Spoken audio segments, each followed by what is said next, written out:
A'udhu billahi minash shaitani rajim, bismillahir rahmanir rahim, salam alaikum wa rahmatullah à tous et bienvenue dans notre 6e épisode de Femmes d'Islam, Femmes d'exception. Aujourd'hui on va parler de Khadija bint Rouwaylid, mère de l'Islam, première épouse du prophète sallallahu alayhi wa sallam. Donc pour contextualiser, Khadija c'était la fille de Fatima bint Zayda ibn Jundab et de Rouwaylid. Elle est née probablement en 555-556 à la Mecque et faisait partie de la tribu mécoise Qurayshite des Banu Asad. Son cousin est Waraqa ibn Nawfal, moine nestorien qui en fait était un vieil homme qui a beaucoup participé, on verra pourquoi par la suite, à la propagation du message de l'islam. Donc pour revenir à Khadija, dans la période anté-islamique de la Jahiliya, elle était déjà surnommée Tahira en raison de sa pureté. Et alors même qu'elle ne connaissait pas encore le prophète sallam, cela nous fait immédiatement penser à lui, parce que lui aussi, avant l'islam, il avait déjà des surnoms qui témoignaient en fait de son noble caractère. Par exemple, il était appelé El-Amin, le digne de confiance, alors même qu'il n'était pas encore messager d'Allah sallam. Donc, un caractère de fer, c'est notre premier point. Khadija, c'était ainsi une grande marchande aristocrate qui concluait des affaires avec les hommes de son milieu. Et d'emblée, en fait, avant de poursuivre, on voit encore une fois qu'il n'y avait aucun problème, aucun problème à ce qu'une femme, elle ait un commerce, elle ait une activité en dehors de son domicile. Donc, encore une fois, c'est un pied de nez aux personnes qui diront que la femme, elle doit rester chez elle, elle doit... Non. Le meilleur des exemples, Khadija, radiyallahu anha, elle était marchande et elle était donc en dehors de son domicile. C'est ainsi une femme très intelligente qui est réputée pour son bon sens et sa grande détermination. Et cette détermination, on la retrouve aussi dans le fait, par exemple, encore une fois, qu'elle ait refusé d'épouser son cousin, alors que c'était la tradition à cette époque, et en préférant en fait décider d'elle-même de qui elle épouserait. De la même façon, elle a aussi refusé sa main à plusieurs notables qui venaient lui demander sa main. Et cela démontre encore une fois sa poigne, son caractère de fer, et en fait le fait qu'elle n'était pas femme à se laisser faire ou à se laisser dicter ses comportements, n'en déplaise à certains. Et comme beaucoup de personnes choisies par Allah pour être musulmanes par la suite, Saif Omar ibn al-Khattab, Khadija en fait elle avait déjà de nombreuses qualités nobles avant l'islam. Et là on peut rappeler le hadith du prophète sallam qui dit « Je n'ai été envoyé que pour parfaire les nobles caractères », sous-entendant, comme on l'avait déjà expliqué, qu'il y avait déjà de nobles caractères qui sont venus à leur paroxysme avec l'islam. Donc c'était déjà avant l'islam une femme d'affaires sûre d'elle, déterminée et agissante. Elle menait ses affaires depuis la Mecque et ses activités commerciales nécessitaient beaucoup de caravanes pour transporter en fait les marchandises vers et depuis les plus grandes villes du Moyen-Orient. Elle était donc à la tête de beaucoup d'hommes, n'en déplaise encore une fois à certains, et même si sa famille était déjà riche, elle a fait en fait fortune toute seule, bien évidemment avec l'aide d'Allah, mais sans compter sur rien d'autre qu'elle-même en fait et Allah, bien évidemment. Donc, la rencontre avec le prophète sallam. Donc, avant son mariage avec le messager d'Allah sallam, elle s'était mariée 2 fois et elle eut 3 enfants. Et puis, elle fut veuve de ses 2 maris. Elle engagea ainsi le prophète sallam, qui était lui aussi déjà remarqué pour ses nobles qualités. Elle l'engagea, en fait, dans le but de conduire son commerce caravanier en direction de la Syrie. Et l'ayant engagée, elle remarqua en fait son bon travail et son noble comportement, ce qui l'a poussée en fait à s'intéresser un peu plus à lui, sallallahu alayhi wa sallam. Et elle s'est confiée en fait à son amie Nufaysa bint Muniya à propos de son intérêt grandissant pour le prophète sallam. Et on rapporte en fait que celle-ci, Nufaysa, elle servit d'intermédiaire finalement entre les deux. Et le futur messager d'Allah sallam, il accepta sa proposition de mariage et ils se marièrent en 595 avec la permission d'Abu Talib, l'oncle du prophète sallam. Elle avait alors 40 ans et lui 25 sallallahu alayhi wa sallam. Donc de cette union naquirent 6 enfants, Qasim, Abdallah, Zaynab, Ruqayya, Kulthum et Fatima. Voilà. Et elle est ainsi en fait la mère, voilà, ce qui est important c'est qu'elle est la mère de tous les enfants du prophète sallam sans exception. Ce qui évidemment lui confère une place particulière à ses yeux, sallam, à ses yeux d'homme, à ses yeux de mari, à ses yeux de père. Et il faut noter aussi que de son vivant, du vivant de Khadija, le prophète sallam il s'est jamais remarié en fait. Il a toujours été monogame jusqu'à sa mort. Et ce qui peut aussi être compris comme une grande marque de respect et de considération à son égard. Également, Khadija était habituée, toujours avant l'islam, à ce que le prophète sallam il aille méditer en fait dans la grotte de Hira, se retirer pendant plusieurs jours, et elle l'acceptait, elle le soutenait dans cette démarche, elle lui apportait même parfois des vivres, et peut-être qu'on se dit que elle sentait à la Walem, mais elle ressentait peut-être qu'il était promis à un grand avenir. C'est peut-être pour ça qu'elle le soutenait. Donc ensuite, l'accueil de la révélation.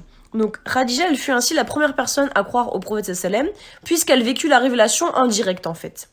Abu Huraira, il nous rapporte que Jibril salam, une fois chez le prophète salam, lui a dit: Ô messager d'Allah, voici Khadija qui arrive avec un récipient de nourriture ou de boisson. Quand elle arrivera devant toi, transmets-lui le salut de son Seigneur et le mien. Et annonce-lui la bonne nouvelle d'une maison dans le paradis, faite de perles, où il n'y aura ni vacarme ni fatigue. Donc déjà, quel honneur, subhanallah, que d'avoir la salutation d'Allah et de son ange, Jibril salam, et de savoir avant même sa mort qu'en fait on a une maison de nacre de perles qui nous attend en fait au paradis, subhanallah. Donc déjà ça montre encore une fois la grande place qu'elle avait, Khadija, dans l'islam. Effectivement, la première révélation d'Allah au prophète sallam se manifesta dans cette fameuse grotte de Hira avec les très connus versets de la sourate Al-Halaq. Bismillah ar-Rahman ar-Rahim, Iqra bismi rabbika ladhi khalaq, lis au nom de ton Seigneur qui a créé, etc., etc. Et le fameux épisode aussi dans lequel Jibril salam, il a enserré tellement fort le prophète sallam en lui disant de lire, en lui répétant, et dans lequel en fait le prophète sallam, après le fait de s'être fait enserrer, en fait il a eu un choc en fait physique et psychologique, et il s'est en fait réfugié chez lui, là où l'attendait Khadija. Et en fait, il lui a dit couvre-moi, couvre-moi. Il était dans tous ses états, salam, il était très bouleversé. Et elle a eu un grand rôle à ce moment-là, puisqu'elle l'a réconforté. Elle lui a dit une phrase pleine d'espoir et magnifique venant de la part de son épouse, qui est très connue et qui est, vous connaissez sûrement: n'aie pas peur, Dieu ne te mettra jamais à mal, Dieu ne te fera que du bien, car tu aides tes proches, tu soutiens ta famille, tu gagnes honnêtement ta vie, tu maintiens les autres dans la droiture, tu donnes asile aux orphelins, tu dis la vérité, tu ne t'appropries pas frauduleusement les dépôts, tu secours ceux qui n'ont rien, tu fais du bien aux pauvres et tu traites tout le monde avec courtoisie. Donc elle ne s'arrêta pas là dans son soutien quant au messager d'Allah, puisqu'en fait elle le mena jusqu'à chez son cousin, ensuite Waraqa ibn Nawfal, qui était donc le moine nestorien dont on a parlé. Et en fait chez lui, le prophète il a récité, il lui a expliqué ce qui se passait, et ce moine il lui a dit qu'en fait certainement il devait être un prophète, tout comme l'avait été avant lui Moussa alayhi salam. Ce moine-là, il lui exprima aussi son regret d'être vieux et de ne pas pouvoir être vivant lors de l'avènement de l'islam. Et il lui dit aussi que s'il avait été en vie, en fait, il lui aurait apporté son soutien lorsqu'il serait chassé par ses concitoyens. Donc en fait, ça démontre encore une fois la grande place de Khadija aux côtés du prophète. Pourquoi ? Parce que elle lui manifesta son soutien par elle-même, mais aussi par sa famille, parce que Waraqa, c'était l'oncle de Khadija. Donc ça prouve encore une fois son soutien par le biais d'elle-même, de sa famille, et aussi par le biais financier, puisqu'elle mit une grande partie de sa fortune dans l'avènement de l'islam, au service de l'islam. Faut bien saisir en fait à quel point cette période fut la plus importante dans la vie du messager d'Allah sallam, parce qu'en fait il était littéralement sallam en train d'apprendre qu'il était un prophète choisi d'Allah pour mener à bien la propagation d'une nouvelle religion, ce qui n'est pas rien, on va en convenir. Et la mission de Khadija était ainsi d'une importance capitale parce que lui, le prophète sallam, en fait, il avait plus que jamais finalement besoin de son soutien dans les balbutiements, dans les débuts de l'islam. Donc elle fut ainsi la première à croire en la prophétie, la première musulmane. Certains disent que c'était Ali, mais bon, là on va retenir Khadija. Ils affrontèrent ainsi ensemble beaucoup de souffrances à Mecca lors de l'instauration de l'islam, dont la haine et la méchanceté des polythéistes en particulier. Khadija, en fait, pour le prophète sallam, c'était un peu l'asile de réconfort, l'asile de douceur, où il allait se réconforter justement, mais aussi c'était une femme de poigne, comme on l'a dit, qui était agissante et déterminée, et effectivement elle ne céda jamais aux Qurayshites qui pourtant lui firent de nombreuses propositions afin qu'elle délaisse la prédication de l'islam, mais elle ne céda jamais, et elle suivit le prophète jusqu'au bout, même en exil dans le désert, fidèle et engagée. Elle appela même à l'islam des membres de sa famille qui y répondirent. Donc pour parler de la fin de la vie de Khadija, les conséquences de sa mort, donc en l'an 617, les Qurayshites ils établirent un cruel embargo, un boycott contre les musulmans durant 3 ans, ce qui les poussa, les musulmans, à abandonner leur maison et à aller s'installer sur les collines de la Mecque. Cela parce qu'ils avaient quitté la religion de leurs ancêtres, décidant librement en fait de devenir musulmans. Ça signifie en fait qu'il ne devait y avoir aucune interaction entre les musulmans et les Qurayshites, non plus que des échanges de marchandises ou de transactions financières. Ils étaient vraiment boycottés. Et la seule nourriture qu'ils recevaient en fait, c'était celle qui était envoyée par quelques non-musulmans qui avaient pitié d'eux en fait depuis la Mecque. Et cela était si insuffisant que les musulmans en furent réduits à manger des feuilles d'arbres. Et c'est dans ce contexte en fait terrible que Khadija, bien que continuant de soutenir ardemment son époux, elle fut très affaiblie. Et quelque temps donc après la fin du boycott, en 620, elle décéda d'épuisement à l'âge de 65 ans. Et elle fut enterrée au cimetière d'El Houjoun, près de la Mecque, par le prophète sallam lui-même. Combinée à celle de son oncle Abu Talib, à seulement quelques 3 jours d'intervalle, la mort de Khadija fut une véritable épreuve pour le prophète sallam puisque il s'en remit jamais vraiment et cette année elle fut célèbrement connue pour étant l'année de la tristesse, comme étant l'année de la tristesse, de par ces 2 morts successives de personnes très précieuses au cœur du prophète sallam. Donc on voit par de nombreuses choses que le prophète sallam en fait il continue d'être attaché à Khadija. Par exemple, un jour alors que la sœur de Khadija, Hala, elle demanda à entrer chez le prophète sallam, lorsqu'il entendit sa voix en fait il frissonna parce que c'est comme si en fait il entendait la voix de son épouse décédée. De la même façon, pendant la bataille de Badr, Zaynab, la fille du prophète sallam, c'est pas sa fille mais Zaynab pardon, elle envoyait comme rançon le collier de Khadija, mais le prophète sallam en fait il fut terriblement touché de ça. Il fut tellement touché en fait de voir le collier de sa femme décédée qu'il demanda à faire revenir cette rançon. Et elle fait ainsi partie en fait Khadija des mères des croyants et elle était si importante aux yeux du prophète sallam en fait que même décédé, il continuait d'envoyer des présents à ses amis, en particulier lors des sacrifices de moutons. Et on rapporte qu'Aïcha était très jalouse de Khadija et au vu du grand attachement en fait que lui portait finalement le prophète sallam. Elle avait ainsi la précédence, c'est-à-dire elle avait le dessus sur toutes les autres épouses du prophète sallam de par tout cela. Et le prophète sallam, il dit ainsi à son sujet plusieurs choses qui manifestent son grand amour. Par exemple, il dit « La meilleure des femmes au monde a été Maryam, la meilleure des femmes de ma communauté a été ma première épouse. Les femmes les plus vertueuses du Jannah sont Khadija, fille de Khuwaylid, Fatima, fille de Mohammed, Maryam, fille de Imran et Asya, fille de Muzahim. Par Allah, Khadija a cru en moi lorsque les gens se montrait impie, elle a tenu pour vrai ce que je disais au moment où les gens me traitaient de menteur, elle m'a secouru avec ses biens quand les gens m'en privaient. Elle a été la femme qui m'a donné un garçon. Subhanallah, comme c'est beau la façon dont il parle de sa première épouse, sallallahu alayhi wa sallam. Et quant à la postérité, en fait, Khadija, elle fut après sa mort une figure utilisée par des auteurs musulmans, par exemple en Inde, dans le but de réfuter la pratique des mariages forcés des jeunes filles et afin de présenter un modèle de femme au travail. Donc encore une fois, on a retenu à travers les siècles son caractère de femme de poigne, de femme déterminée, de femmes qui cassent les clichés.